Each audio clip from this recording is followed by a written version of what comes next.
I know that your colleague, Kelsey Conway, had a chance to catch up down at the Senior Bowl with Duke Tobin, basically the de facto general manager of the Cincinnati Bengals. Look, I really like Duke Tobin as a guy, and I think he's done a great job for this franchise. But he's not going to come out and really directly answer a lot of the questions I think a lot of the fans want to have answers to. When do you think we start getting some real answers to some of those questions? Well, the Bengals way is, Duke Tobin drops this line off, and I'm not going to break any news today until there is news. And then just the Bengals approach is when there is news, typically it's Zach Taylor and not Duke Tobin being the one to speak. So, an answer on T Higgins, he's not going to say we're entertaining offers on trade offers on T Higgins. And then if they did trade him, we talk to Zach. So you probably won't get clear, direct answers from the front office on this as these processes go on. What do you think at the end of the day? And look, you can throw it under one huge umbrella and just say, duh. I mean, they're looking at everything. But do you think there are particular areas of focus while Duke Tobin and some of his guys are down there at this Senior Bowl this year? Some years would be more than others. Like in 2021, they spent the whole time looking at offensive linemen. But this year, what could the Bengals do in the draft? Well, they need a running back or multiple running backs, need a receiver or multiple receivers, a tight end or multiple tight ends. They want to add depth on the offensive line. They might add a starting right tackle. They want to add a defensive tackle. They need depth at linebacker because Akeem Davis-Gaither and Marcus Bailey are free agents. Lou Anarumo is always interested in secondary depth, and they need a punter too. So that makes for a pretty busy process for the smallest front office in football. So evaluating everything, a lot of the projected first round target guys aren't there for them right now. So looking at the draft as a whole and getting some important interviews in for that background information. Charlie, I'm curious because a lot of people don't understand this, or maybe they do, or maybe they just don't care.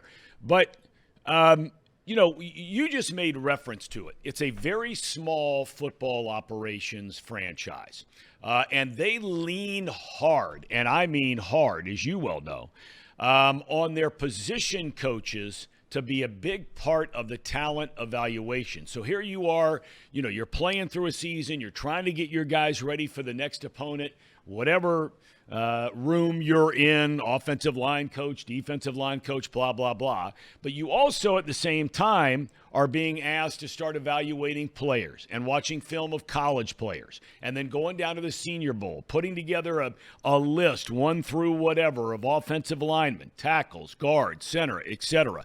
At the end of the day, how much of a hindrance, if it's a hindrance at all, do you think it is on this franchise to have that kind of workload on a coaching staff rather than maybe hiring other guys as scouts? Do you think at the end of the day, the Bengals are at a disadvantage by playing according to those rules? Well, they haven't drafted well enough over the last 2 or 3 seasons. Look at the 2021 class, except for Jamar and McPherson, hasn't panned out well enough. You have some nice potential in the 2022 class. Cam Taylor-Britt's fantastic. Dax Hill has the potential to be, but the depth in that class hasn't been what they expected. And then last year's draft class, a bunch of depth guys, but no one really ran through with the starting role last year. The book's still kind of out on that group. You can make the case that because of how they've won, the process is going well enough. I'm going to take that question in an interesting direction, though. What are they losing when they lose Brian Callahan? Brian Callahan, one of his hidden strengths is he really understands offensive line play. He really understands evaluating, a lot of experience evaluating wide receivers and tackles. I bet those are 2 of the most likely positions they'd look to address with their early round picks. What is Dan Pitcher's role and experience level in evaluating offensive tackles and wide receivers? Now, he does have a scouting background, and he does have an analytics background as well, so that does help. But what does his voice look like in this process compared to, Brian Callahan would be a top of the billing guy that the Bengals would be empowering from a voice perspective in these processes previously? What does that look like for Dan Pitcher this year? That's a great question. And then you get into the whole thing about, you talked about their drafts and evaluating. And then, during the season, we hear so much about Duke Tobin. About Frank Pollock. And, is he a good coach? Is he not a good coach? Well, the guy's got a track record. But I wonder if his track record also includes evaluating talent. Because let's be honest about it. They've been in position the last number of years to select some offensive linemen that generally picked in the slots where they've picked their guys, the Carmens, the Smiths, et cetera, that they've turned out to be good players, and that has not been the case here. So Frank Pollock is a fascinating figure to me. One, because they hired him to do the wide zone run stuff, and then they kind of took the offense in a completely different direction and are having him work in areas from a run game perspective that haven't been his strengths. I think his biggest asset is that he's a recruiting asset. I know Lyle Collins didn't work out, but he wanted to play for Frank. Orlando Brown Jr. wanted to play for Frank, and those were part of the reasons that they had confidence coming in the door in Cincinnati. Frank was one of the guys who had a big voice in I like Ted Karras, I like Alex Kappa, etc. The 2021 draft, Carmen and Smith both look like misses. I tend to give guys a pass in their first year in these roles from a draft perspective, just I give Zach Taylor a pass for drafting Ryan Finley. It was his first year. They didn't quite know what they were looking for. They've drafted one offensive lineman since then, and that was Cordell Volson, who has been a hit. I think that this next, phase of linemen they draft, that's when we'll really know how Frank Pollock is from an offensive line evaluation perspective. Look, everybody has their opinion on it, Charlie, and but you're around the people that are the decision makers on a pretty frequent basis. You just went through a laundry list of things that they're going to have to address during this offseason. But if you were to prioritize 1, 2, 3, what do you think they are? Doesn't have to be in any particular order, but narrow down the 6 or 7 or 8 to if they got these 3 things done, then you'd feel really good about where they're headed.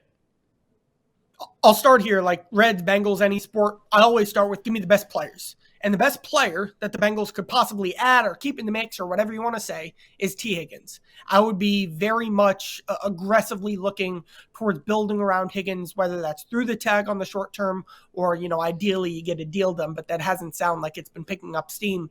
Next, protect Joe Burrow. We've been talking about it for 4 years. I've made this joke before. You and I have a better chance of starting week 1 at right tackle than any other offensive lineman currently on the roster. You need to find that solution. I like the idea of a bridge veteran and then a first or a second round pick to groom for the future. And then, we've spent a lot of time talking about the secondary and their struggles. But then when you look at the playoffs, the big takeaway that I have is if you really want to get stops, you just need guys up front who are going to blow it up. Look at all the ways the Bengals have lost in the playoffs. That's how you beat these types of offenses like the Bengals. I look for a pass rushing defensive tackle and make a really aggressive move there. Whether there's a really good class of those in free agency, starting with Christian Wilkins, who fits a lot of what the Bengals look for. And then in the draft as well, you got Newton from Illinois. You got a guy from Texas as well, who could be options in the first round. So guys like that can be a starting point to improve your pass rush. First, I just wanted to comment, Charlie, you're looking fresh today. The Eddie Bauer pullover, real sharp, fresh cut. You look great. I just wanted to compliment you. Look great. You talked a little bit about T Higgins, and you think, there's a lot of routes that you can go there. You can tag him, you can tag and trade him. If T Higgins isn't on the Cincinnati Bengals next year, do you think Drew Sample can step up and fill that talent gap? It's funny because you're onto something.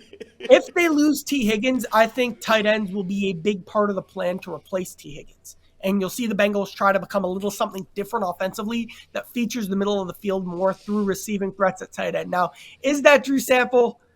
They'd love to have him back, but obviously in a different role. But you are onto something. Tight ends could be a big part of replacing that production. Yeah, because that's something that the Bengals have shown that they don't value overly, right? Like tight ends, they've gone out. CJ Uzama, they let him go. They get Hayden Hurst, and then they let him go, and they get Irv Smith. Do you anticipate that tight end will play a bigger role in this next iteration of the Bengals? So I think that's a misconception, or I know that is a misconception that the Bengals don't value tight ends.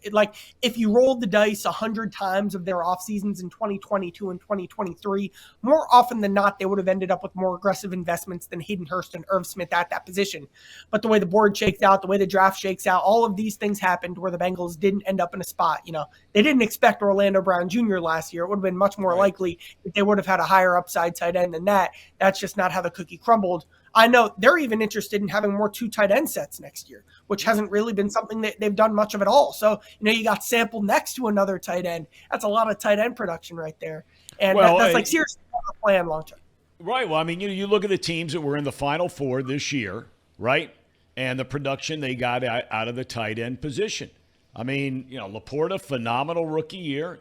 We know who Kittle is. We know who Kelsey is. And of course, the Ravens, they even though he was hurt going back to the Bengals game, the kid who replaced Edwards did a hell of a job, a very important part of their offense. So, we'll see if the Bengals try to learn anything. You're always in the business of trying to learn something about teams that have success. Copycat league.